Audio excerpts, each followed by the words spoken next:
Okay, everybody, we're going to do a book reading here. Hope you enjoy. We're in Albuquerque, New Mexico. This is Philosophy, Wisdom, and Occult Psychology. Here we go. Oh, there's no replays. Never mind.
I'm saying these things in principle.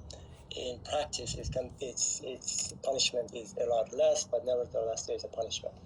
Here's a couple other ones. Again, in principle. Can you repeat the last one? What is the last one? They're criticizing Muhammad or denying that he is a prophet is punishable by death. Okay? Well, it's not just in principle, though. It is actually in practice. Yeah, I know. Look at Saudi Arabia. They have sentenced people to death. Not even so much as that, but even just to raise questions. You know. Yeah. Yes. I for some pragmatic reasons, sometimes these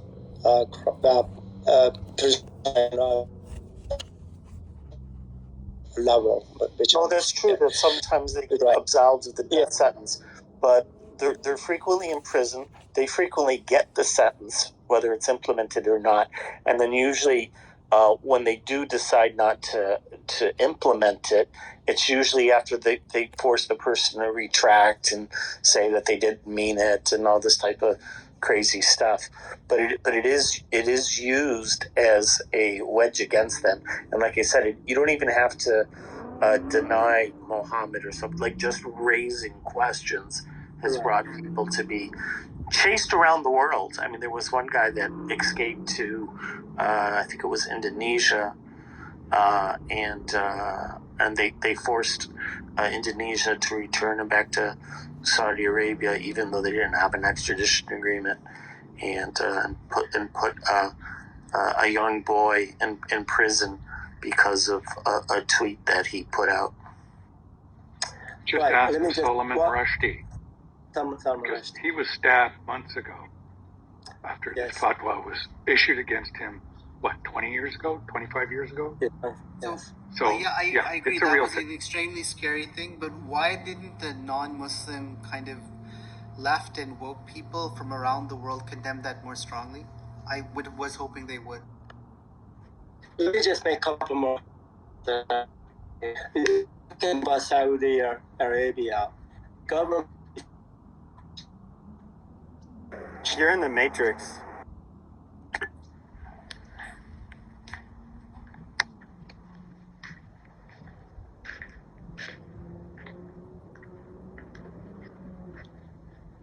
Oh yeah. What about that?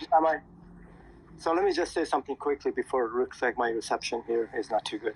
So Saudis are really proud that they allowed women to drive, women to work, and also in the past, I would say, I'm not quite sure, probably 5 or 10 years ago, a Saudi woman was not allowed to leave her house without being chaperoned by a male family member. It could have been a boy of 12 years old.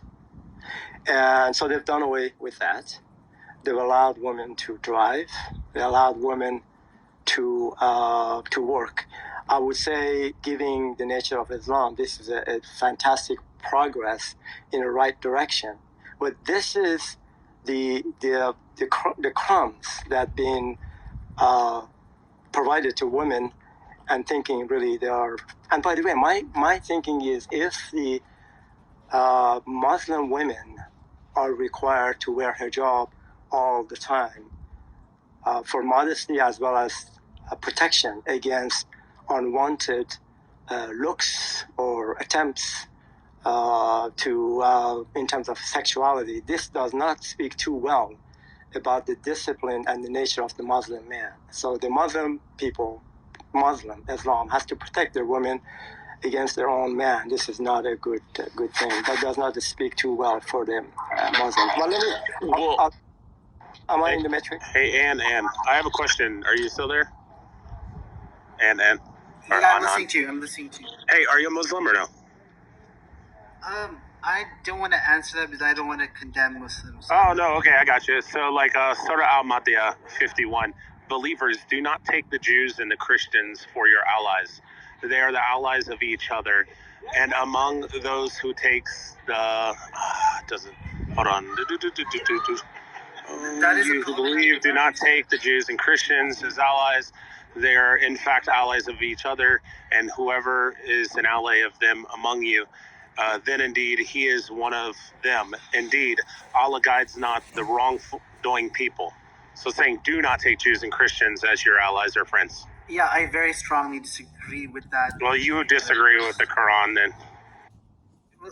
So if you're a Muslim and you follow your Sunnah, then you disagree with Allah. Good job. No, but what's what I would say to it?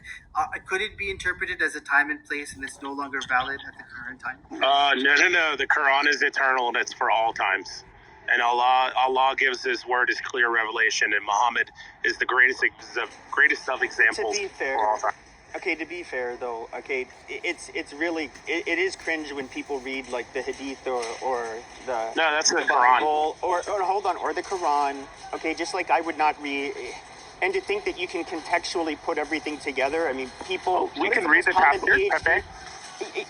The interpretations from their scholars. What their scholars say it means. Yeah, I would have to... I mean, obviously... Yeah, I can do that. I'm not an expert on Islam. I'll bring up the tafsir on it. Hold on. Where they'll clearly tell you do not take Jews and Christians as friends is what Allah means. Right. So clearly there's a spectrum in terms of what people actually believe and practice. Oh yeah, Muslims are better than their Allah. Yeah, I agree. And they're right. So all I'm saying is that it's better to condemn the bad practices and the bad ideology rather than just lump everybody in no, I agree, Euro. We should condemn the God and not the people. Well, condemn the evil ideology. So I wanted to give an example of Ali's point, because this was an event that happened in Saudi Arabia a few years ago. So, Saudi Arabia has their religious and moral police that go around and ensure that Islam is being followed correctly. And there was an incident between an officer of the religious police and a man who was with his wife, and his wife was in niqab, so she was covered head to toe, complete face covered, everything covered. The only police ended up being very attracted to this woman because of her beautiful eyes, and he ended up stabbing the husband in the hand with a knife. And then he blamed the husband for allowing his woman to display her seductive and beautiful eyes, and that they were in the wrong for instilling these passions in him towards this woman. So it was quite interesting, and it goes to Ali's point of how. So on this note, I wanted to read at least maybe 3 items from Sharia law and about Sharia laws, Sharia guidance. Okay, this is about women. A woman or girl who has been raped cannot testify in court against her rapist. Testimonies of 4 male witnesses are required to prove rape of a female. Think about that. Another one. A woman or girl who alleges rape without producing 4 male witnesses is guilty of adultery. I'm going to read a couple more, then I'll just leave it at that. A woman or girl found guilty of adultery is punishable by death. The last one I read, I have plenty of these. A male convicted of rape can have his conviction dismissed by marrying his victim. Now, and you could put any kind of flavor of sweetness on these principles.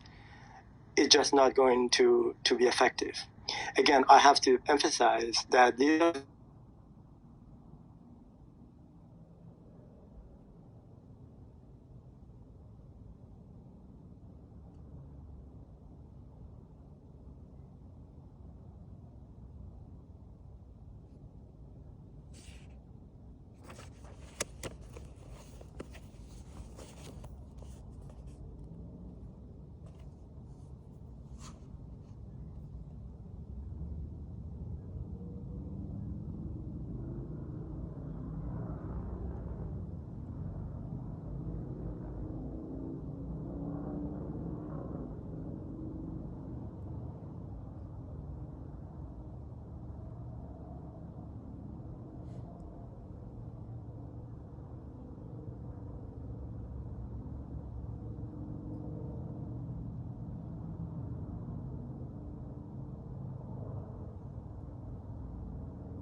it's I'll just be the one to say. Oh no, he in the comments, Pepe, was saying that he loves the Jews and the Christians.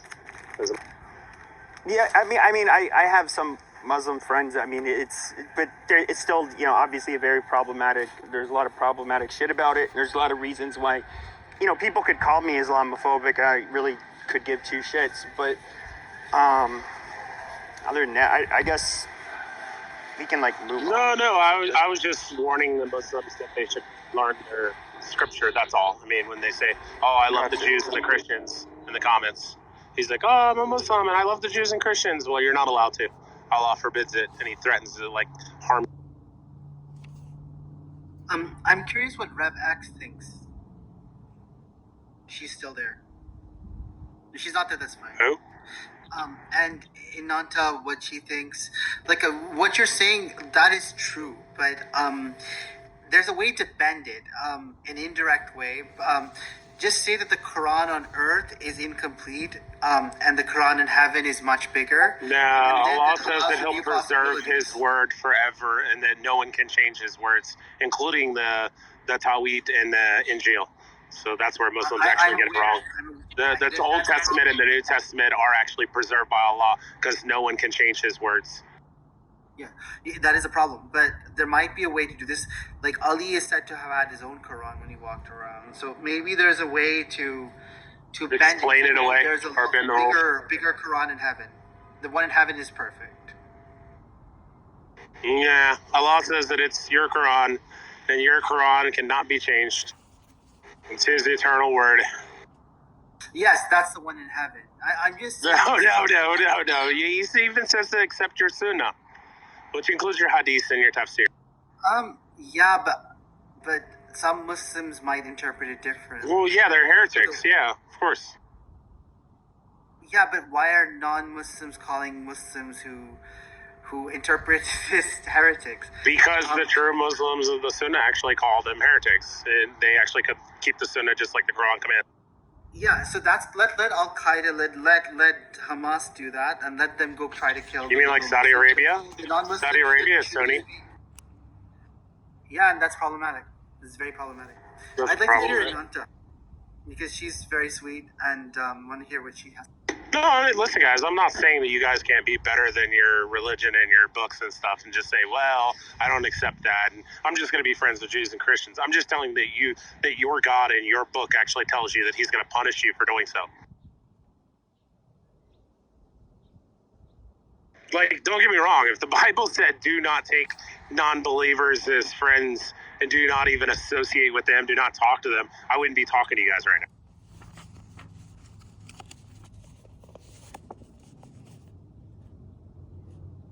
By the way, how do you know like who is in what religion? You don't know that. It's a sort of like this. Some people like Bach, some people like Beethoven. People can belong to many religions. Bro, I'm not reading the Hadiths. I'm not reading the Tafsirs. I'm not doing the Sunnah or Shia or Ibnism or any of that kind of dance. I'm just strictly going to the Quran, which all Muslims adhere to. You may disagree on who's your writers of the Hadiths and who's your Tafsir scholars, but the reality is you all adhere to the same Quran. Hafs, War, Story, and the other 300 Quran. What would you say to the Quran that are contradictory to those that you showed? What do you mean? Like, what if we, like, you seem to be cherry picking verses? How do you explain? Oh, I dropped a whole entire list of them.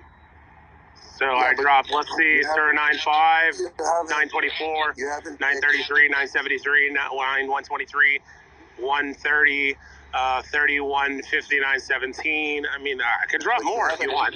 You haven't picked any verses that suggest that in the Quran,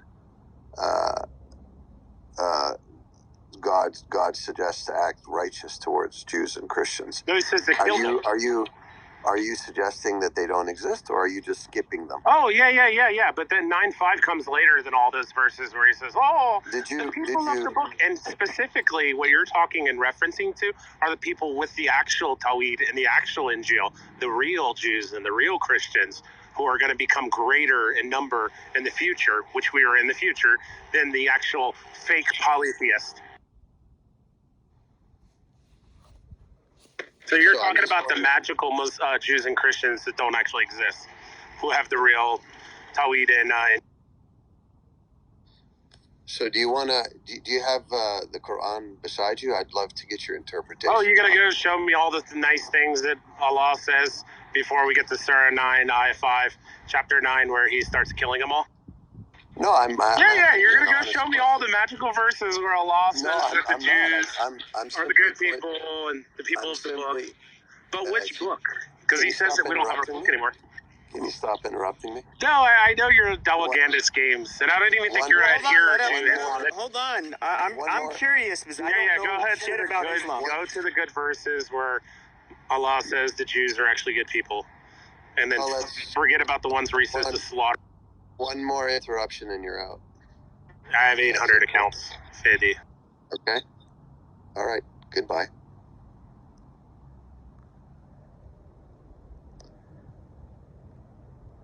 Okay. We'll see if we get another one of the 800 accounts. Can we, that was long overdue. I really don't give a fuck about, I'm not a... Dude, it's like the amount of education and I mean, fuck, to be able to think you can just read shit out of the Bible or the Quran and think you can interpret everything word for word is just kind of ignorant I think you know exactly what's being said in totality. Yeah, I think, I often respect critiques that examine a work from all angles, and because there are very fair critiques of Islam and most religions, in my opinion. I mean, whether you went to the Old Testament or the New Testament or the Quran, you could find some stuff in there that's pretty gross. God killing babies in the Old Testament, during Passover, for example, just because they were Egyptian. So, like, you could find all of these things. It's not really hard to find bad stuff in some of these religions. But the more difficult thing to do is to kind of wrestle with the whole body of work from different angles. And when you get somebody out there that's just cherry picking verses, and I didn't disagree with him on some of the things he was saying. It's just, he's just here to basically have a very linear, non-interesting discussion. And so I kind of got tired of him. The interruption was the straw that broke the camel's back, honestly. And I think the same sort of things can be said about the books, the Old Testament, the New Testament. Anybody who takes these things literally, if you take it literally, then you can tend to lean towards extremism. We've seen it in the history of Christianity. In one hand, these people had a crucifix, and in the other hand, a sword. So, hopefully, we've evolved the religion to a degree that is no longer acceptable. Perhaps Islam, and I say this, perhaps Islam is in that realm. They're having to evolve. That's what's happening in Saudi Arabia, as somebody was mentioning. But they are hundreds of years behind in terms of that evolution in some regards, in some people, not everyone. Thank you. So I'm curious, slightly off topic, because I would tend to agree with them. So Henry Kissinger, I believe, had given an opinion piece recently, and he was saying how we were wrong about mass immigration, and that he started kind of talking about Germany. Of course, Europe is different from America, as we don't get, most of our migrants are not Muslim, unlike there. But seeing that this massive size of the protest and a lot of the awful stuff that they would chant and say, do you guys think that this has long been my criticism of immigration to Europe, is that I feel like you're bringing in people that are too different, too fast, and that it could end up badly. In other words, make it so that there's a highly polarized culture where you have two people fundamentally, such different beliefs that could radically change or destroy their countries. So, can you be specific about which specific groups you mean? Muslims in Europe. Doesn't matter what country they come from. Well, look at Chicago. They're building refugee camps. I wonder if Louis Farrakhan and his organization are going to infiltrate those. Why don't you fuck off, Pepe? You run racist rooms for a year and you think you're an international Islamic scholar? I think Pepe is trying to wrestle with this in an honest, intellectual way. So, Pepe, there are different types of Muslims. So, what I would say is you need to carefully audit Muslims to make sure you only let the good ones in and don't let the bad ones in. Well, I get it. But I mean, if we were to look at Europe, for example, England would have a lot of people that are Pakistani. France, good chunk of them are going to be basically Algerians, Moroccans, Tunisians. You're going to get Turks and other groups in Germany. Now you have the more later arrivals from places like Syria. I'm talking about all of them collectively. Now I understand that, Persians tend to be a little bit different.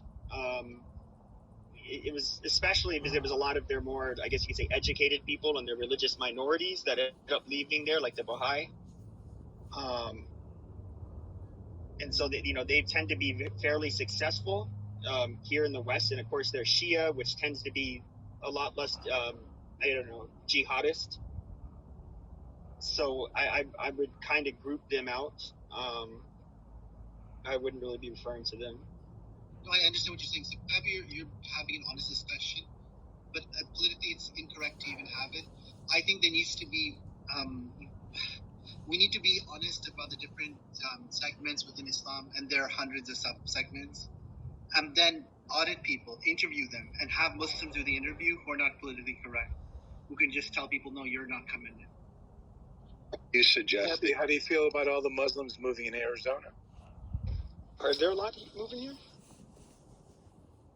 Well, I'm just curious. This is an honest question. Are we going to be interrogating and interviewing Muslims to a different degree than any other faith or group? Is that this? I think so. I think so, Fadi. Yes, I think so. Why? I think a lot of Muslims. Well, you'd have to. Well, see, I mean, I understand that's discriminating, but the reality is that there's one religious group. And maybe there's some weird small groups out there that are different, but I mean, when it comes to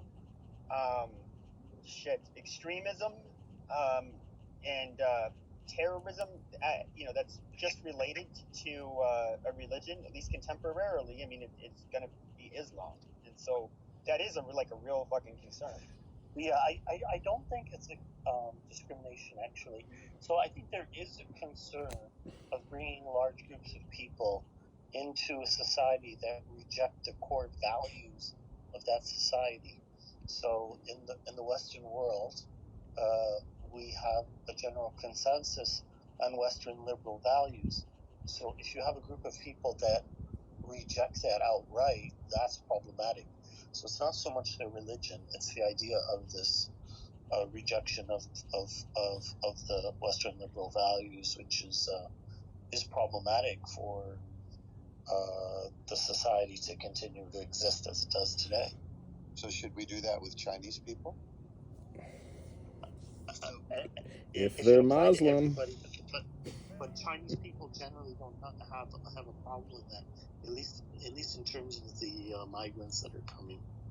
I mean, we do have. So if it comes to Chinese people, we do have to worry about some of them coming here to spy and that kind of stuff. I mean, there are things unique to certain countries. Yeah, exactly. So it's like compared to somebody from, I don't know, Sweden, we generally what would they be importing here that we really have to worry about ideologically, or you just want to make sure they're not criminal, they can be self-sufficient, they're just like the basic stuff when vetting someone to make sure that they're not a risk to our country. We don't want violent people. You're not concerned about the meth issue coming from Sweden and Norway? Meth? Huh? Yeah, I think you should be concerned about the meth. By the way, Pepe, what would you say about the following problem? A lot of the Muslims who are born in the UK are far more radical and conservative than the first generation Muslims in the UK. In fact, there are a lot of people who will say that they will not marry a Muslim in the UK because they're scared of getting beaten the crap out of them. As in if they're female. Because in the UK, if you beat the crap out of your wife or a Muslim girl in your family, then you're allowed to. Police do not intervene. Whereas if they would intervene in Egypt or like a Muslim majority country or Bangladesh, they would not put up with that crap. That's true. So a lot of this problem is a homegrown problem.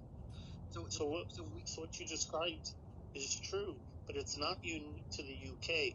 So we have this in several Western states, several European states, where the radicalization is not amongst the first generation, as you point out, but is more frequently in either the second or even third generation, which takes a much more radical and fundamental stance than their. I know, and I agree with what he's saying. Like so ISIS, for example, a lot of it was coming from online.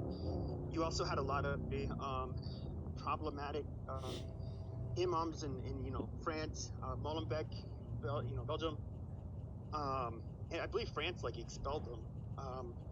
But I don't know what to say about that. I mean, I get what you're saying. It's like they got radicalized. There's also white and native-born Christians that got radicalized, to a much smaller degree.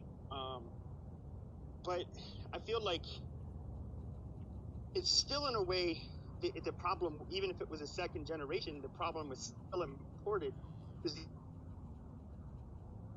they were born, into a Muslim family, and that's, often they live in enclaves that are Muslim. They already have that identity. Obviously, they're going to be more prone to radicalization because they're going to look at there's a real grievance with these people. They think they're under attack, and so they think they're doing the right thing by being a terrorist. And I think when you already have that identity as a Muslim, means you're going to be more likely to be brainwashed. Pepe, can I ask you to do something, because you're kind of a popular figure, you have a following. Could you interview someone like an Asra Nomani?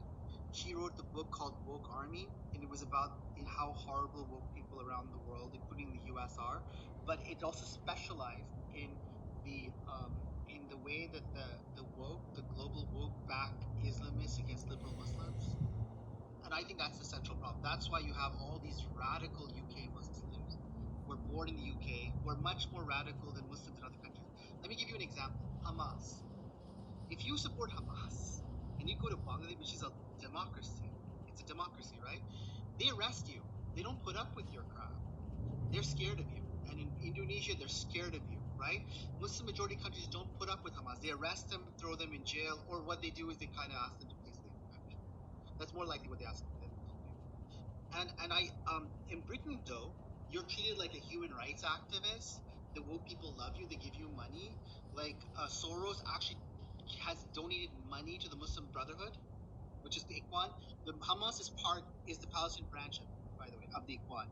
And there's so much more to say. These woke organizations, they fund them, support them, give them legitimacy. I think they are the problem. Anyway, I'll listen to what Pepe and others. I largely agree. I think they fuel racial and religious divide. I think they facilitate the poor behavior of minority groups in general. They look at everything through this weird lens where they have to break down every hierarchical structure. So, if you're a religious minority, an ethnic minority, you're an immigrant, okay, it's just oh yeah, we're for these people because they're being oppressed by the white Christian heteronormative male and all of this wacky bullshit. But yeah, I mean, at the end of the day, it's just they do overlook a lot. I mean, we can look at. I mean, fuck, you can even tie in a lot with the black community. A lot of the shit that they push, I think, is harmful to young black men. Seek to harmful behavior where it can ruin their not only the rest of their lives or get them killed or victimize and hurt others. It's just like a weird form of activism. But it's so religious. But no, I agree with you. I mean, I actually hate those people more than anything. And I'm not gonna lie, there was 4 social justice advocates in the last month that got murdered. One of them was raped and murdered by a convict, and she was a BLM supporter. She wanted all of these different reforms, and she was white, and she didn't have very nice things to say about white people too. And she got brutally raped and murdered. And this is going to sound sick, but I giggled. I laughed. I said, "Fuck yes." I said, "Good. If anybody should have to bear the brunt of this kind of behavior, it should be the bitch that was advocating for taking it, being lenient on them." And that's my opinion. That guy that got stabbed to death in front of his girlfriend. I am really happy that happened to that guy, that Antifa person, as opposed to happening to somebody else. I mean, I think I actually think that's Darwinism, and it's a good thing, and I love to see it. I know it sounds really sick, but see, Pepe, this is why you're not a Christian. You're a troll, and the things you're saying are sick and demonic. So, I'm not a practicing Christian. I do think it's a little on the sick side, but I do know of an instance of two young girls. I can't remember now if they were American or Brits, and they took the position they felt different people around the world were getting demonized unfairly, so they decided to hitchhike through and trek through Africa, and I believe they started in North Africa and was heading south to prove their point. Unfortunately, they ended up getting kidnapped and killed. Are those the girls that got their throats slit? I don't remember the details, but I remember that they got killed. I can't remember if they were also raped, but a lot like Norwegian or something, right? They might have. That's why I can't remember the nationality, but anyways, a lot of people were criticizing them for their naivete, and they went through very dangerous territories without any type of protection. I wouldn't really consider them activists. From what I remember, those were girls that might have been in their late teens still, and I remember, I came across the video, I heard it, I looked away because I didn't want to hear it, but it sounds about what you would think it would sound like when you get your throat slit. But I think it's I don't know enough about them, but no, I'm not talking about young naive girls that make a silly mistake. We're all young. We all make bad decisions. I mean, I think that what happened to them was horrible. Hey, let me just come in a little bit. Anna, you mentioned you were questioning or asking the question why this negative feeling or reaction in the Western societies towards Islam. And so I think we can look at the larger picture. Number one, I talked about this before, the results that you see in the Islamic countries is not good. And I'm not going to go through what just said before. Again, just take a look at the plight of women and children and men in Afghanistan. It's almost like it's a different planet, something that it should not have been. It should not be. That's number one. Number two, almost all of the terrorist activity in the last many decades has been by Islamic groups, and I gave at least mentioned 6 of them. Then you see the behaviors of, for example, the honor killings, the child marriages, the practice of Sharia law, even in some pockets in England, for example, Muslims are allowed to do certain things that is not allowed legally within the civil laws in this country. So that's number 3, the reason. And so these are reasons why this uneasy, as I mentioned, Islam doesn't give me a fuzzy, warm feeling. And many individuals actually feel that way. And the countries, collectively, secular countries, European countries, and America and other places, they do. There's not a good feeling. And also, it gets exasperated. But exactly what you guys were talking about is the second and the third generation of Muslims in the European countries. They're becoming even more radical than the parents coming to those countries. This is not a good thing. This is going in the opposite direction.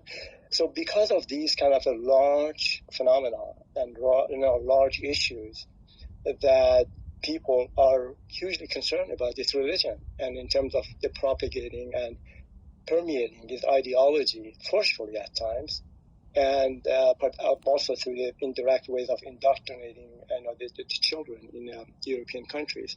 So these are the reasons why people do not feel good about this ideology and some of the Muslims. So these are kind of the larger issues, and you can't blame them. I mean, I'm one of them, I think, and part of the problem is religion itself. Is, as somebody mentioned, maybe it was Andrew, it's a young religion, and also it has put itself in a cul-de-sac that there's no way out of it. Nothing in Quran could be questioned. It's a closed book. There are interpretations, but the book itself, not a period, not a word of it could be questioned. So because of this, there is very little room for any progress in terms of what we call democratic or moral basic human rights is not possible just because the religion itself is just confined itself to a situation. Andrew was hoping that maybe it's going maybe in the right direction, maybe a few centuries from now we'll see Ali, how do we get hate out of the Muslim's mind? How do we get anger out of the Muslim's mind? Well, I haven't thought that. No, I don't know that, but we have to ask. Of course, the question is where this anger comes from. I mean, to begin with, and people take it to the colonization of the Middle East. They will blame it on different kind of reasons. But I don't know. I really, the question is, part of it is just a lot of arrogance is associated with being, this ideology. It's again, it's cruel, it's young, it's arrogant. What you're saying is there's supremacy in it, supremacist ideology. I think that exists in other religions. As someone that has spent time, a lot of time with Muslims, some very, very religious, lived during a civil war that was Christians and Muslims killing one another, etc. I do come back to this one basic idea that gets hate out of people, which is, to talk to one another with respect. It doesn't mean agreeing, right? There's a difference, and we can lodge critiques and criticisms. But I find if you come from a place of just respect, and the hubris exists on both sides, right? So it's kind of like, I've got quite a few atheist friends, but there are other atheists that are pretty damn arrogant about how they go about questioning religions. And I don't think we have to overcomplicate some of this. It's like, just talk to people with respect and dignity, and generally that's a good start. Fadi, I agree with you, but the fundamental problem is if an individual in Iran and in Afghanistan, they would like to practice Islamic ideology, be Muslims, that's fine. I don't think anybody would have a problem with that. The problem becomes hugely problematic when this ideology gets mixed in with the government, and this is being forced on every single individual. Not a single Iranian woman is allowed to have a choice of wearing a hijab or this long coffin cloth that they have to cover themselves. That is not, any amount of discussions or, again, I agree on individual level. But so that's, again, that goes for the same thing for Christianity as well, too. And we see this in the militant evangelical groups in the United States. In the matrix of it. Yeah. So, you agree? I agree with you completely. That's, like I said, it's the only reason I see. I would say probably more than 90% of the people would have a negative critique or a problem with Islam is because of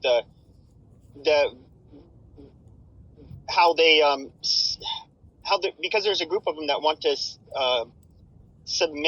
want us to submit to their will to punish us or persecute us for not being like them or living how they feel we should live. Whereas, there are very small minority of Christian nationalists that I'll speak with time to time, and I don't like them whatsoever. They have very archaic beliefs, and I just think they're retarded personally. But you get the picture. It's just like we don't want this authoritarian, theocracy type of rule or terrorism. Yeah, I'm with you on that, and there is a little bit of, and this doesn't justify everything, but there is a little bit of when in Rome, I think the Saudis have a right to set laws that are Islamic and do things, and if you don't agree with it, I agree 100%. I'm only referring to Western countries. I'm not okay. I think that each country should be able to live how they see fit. If they want to be a theocracy and a kingdom and all that, I don't give a fuck. Yeah, there is one thing, Ali, I'm curious to get your take on.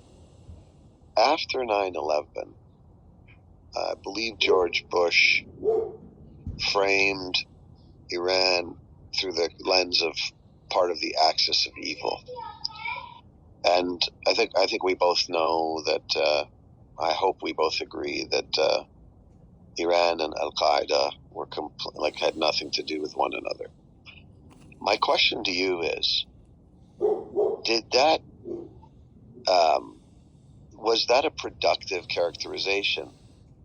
Because to me, it seems to me that inflamed the situation. I think at the time, if I recall correctly, Iran was moving towards reform. There were some students in universities, large demonstrations.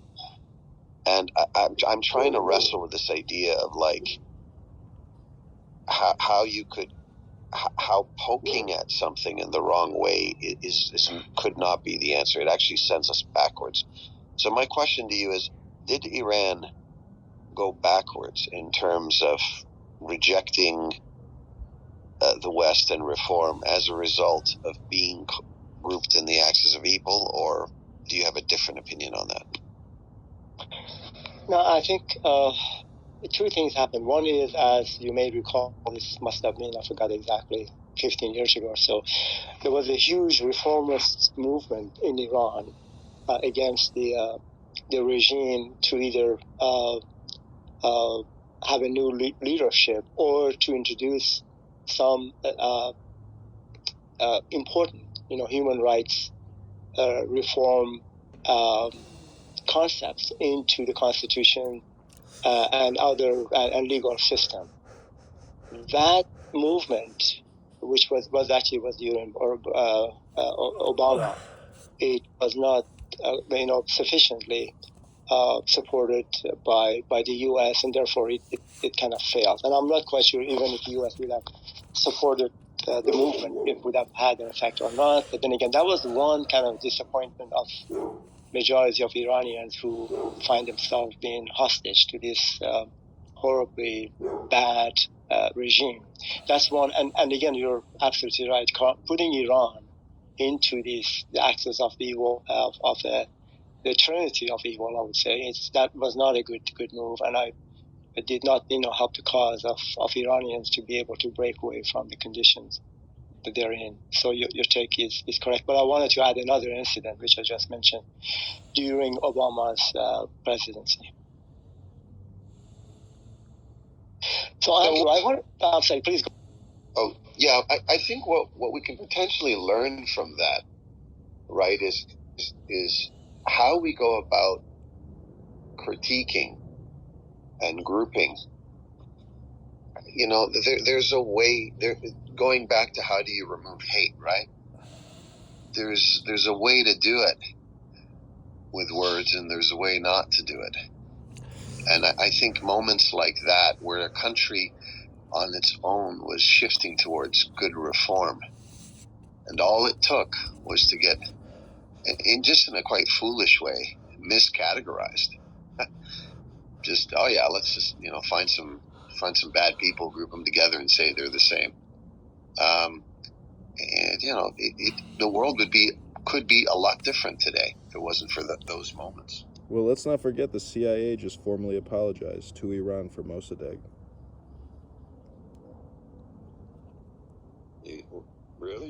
Google it. Look at the article. I saw it on Drudge Report 2 days ago. The U.S. government made an official apology letter to the Iranian government regarding Mossadegh.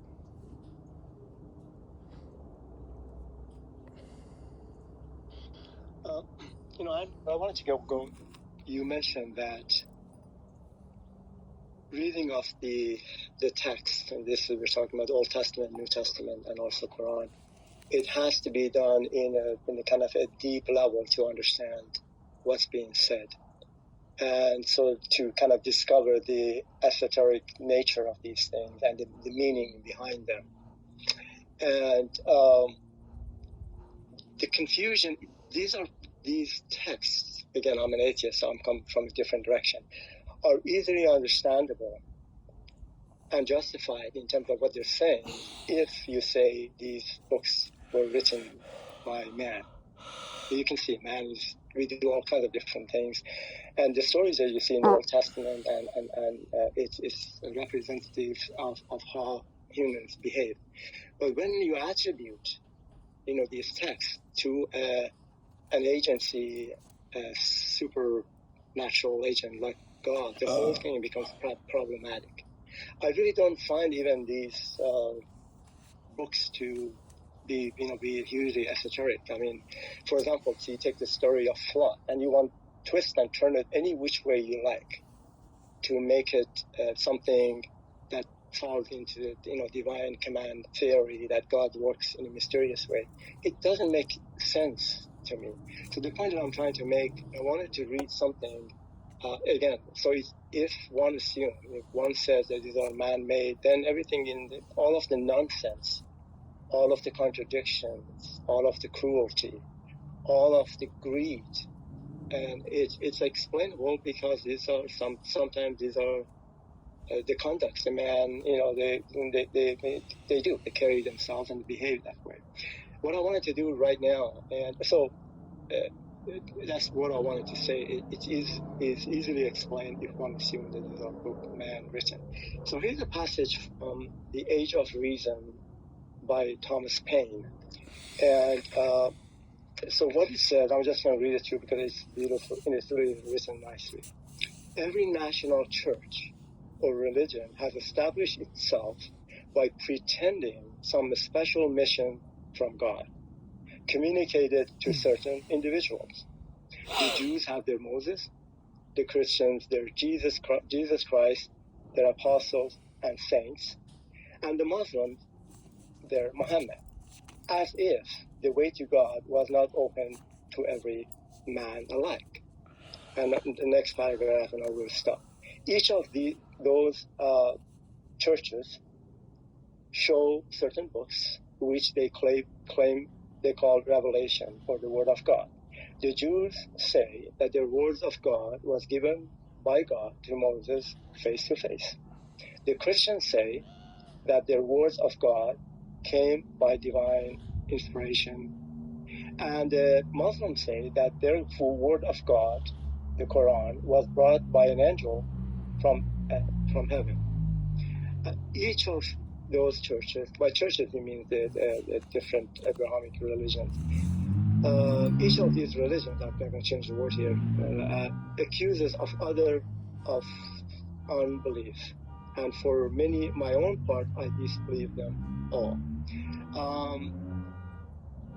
So I get a little bit worried when people read too much of an interpretation of the esoteric nature of these things. Again, I gave you an example of the flood. I can give you many examples. Yeah, but these all deal with the mind, Ali. These are all psychological metaphors, mythologies, associations. I mean, that's the thing that the Muslim literalist killers don't see. That it's about psychological transformation into peace mind, not war mind. So God, I'm not sure. I'm an atheist, so I'm not in the Muslims camp. Well, any of them. Well, what kind of atheist are you, Ali? I mean, you're atheist, so what kind of atheist are you? And a moral atheist. How do we know? What are you going to get? How do we really know, though? I mean, that's just like your opinion. According to a Muslim jihadist from Palestine, they would say you're not a good Muslim. So, what can I say? I am not a Muslim. I'm not. I know, you're atheist. You're atheist. So hold on a second. I have never been in any kind of a spiritual path, the one that you claim to be on. I am not an apostate for any kind of religion. And my atheism is not like I woke up one morning and I said, oops, I'm an atheist. Atheism is a reaction to a claim that a God exists. If that claim, the positive claim, was not there, there would not, in atheism, this would not have been a discussion. Okay, so tell me, in atheism, what about anger management? In atheism, how does atheism deal with anger management and emotional situations, emotional control? Tell me, Ali.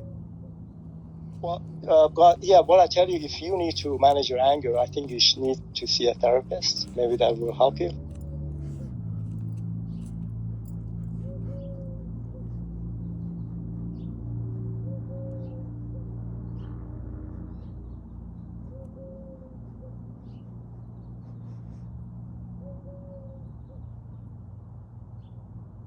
Anyway, Andrew, my comments were substantially about your comment. If you wish to say something and have a discussion, so I'll be more than, I would like to hear your perspectives. Well, I don't know where to start with all that. That was long. That's okay. You don't have to respond if you don't want to. It's just my... Yeah, I tend to be an atheist too. So, I mean, I don't look at these texts as any more than stories and ways to explain reality to some degree, and how to interact with others within your society, your group.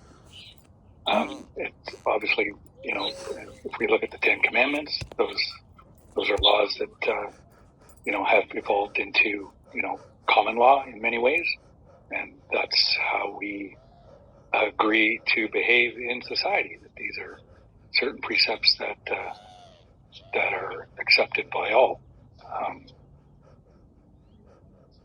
But I look at things like, if you look at the story of Noah and the ark, and I believe it was Ham that laid with Noah. He was banished to Africa, and may your ancestors be,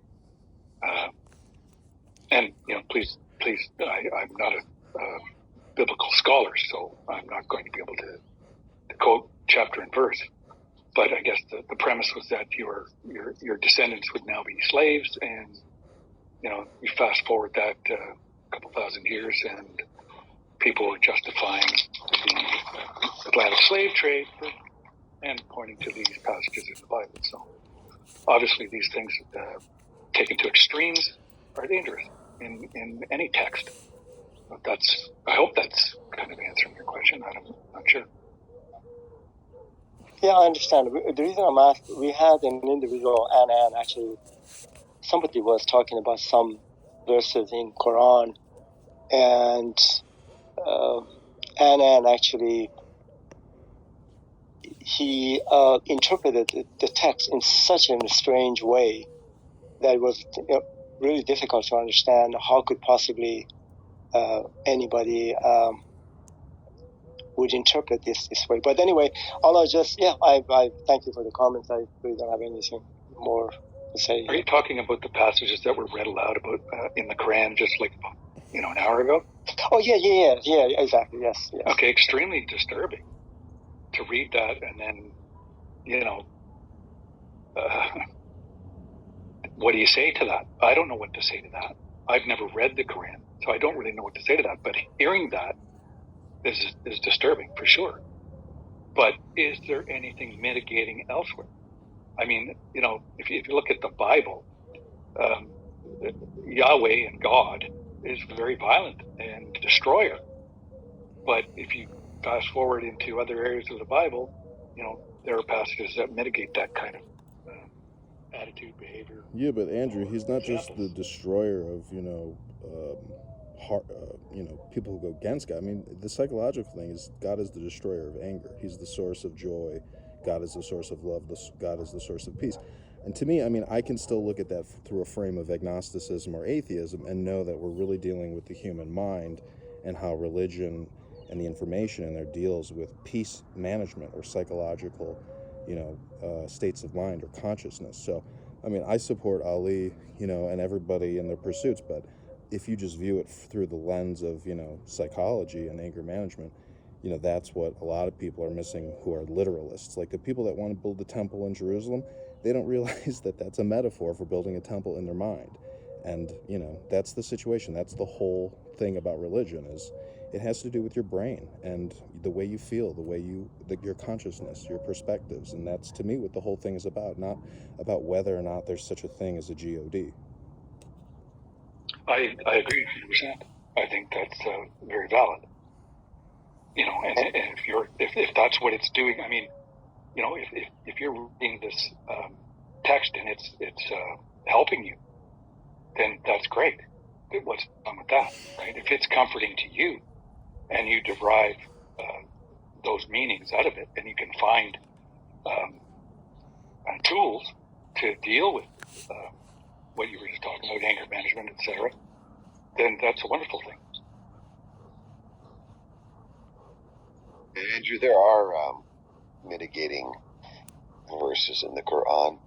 I'm a little too tired to go through them and read them now, but rest assured that there are. And my point, I think I'm with Ali when he says, like, at some point, having to really try hard to twist and turn the context, it should tell you a little bit about whether you're actually reading something that's good or not. If you have to try really hard to paint it in a good light, I get that, and I just tune people that come in and just grab, that don't look at the whole body of work, and one say, well, here's a verse that says Jews and Christians go to heaven. Okay, here's another verse that says, by the way, I believe the verse that talks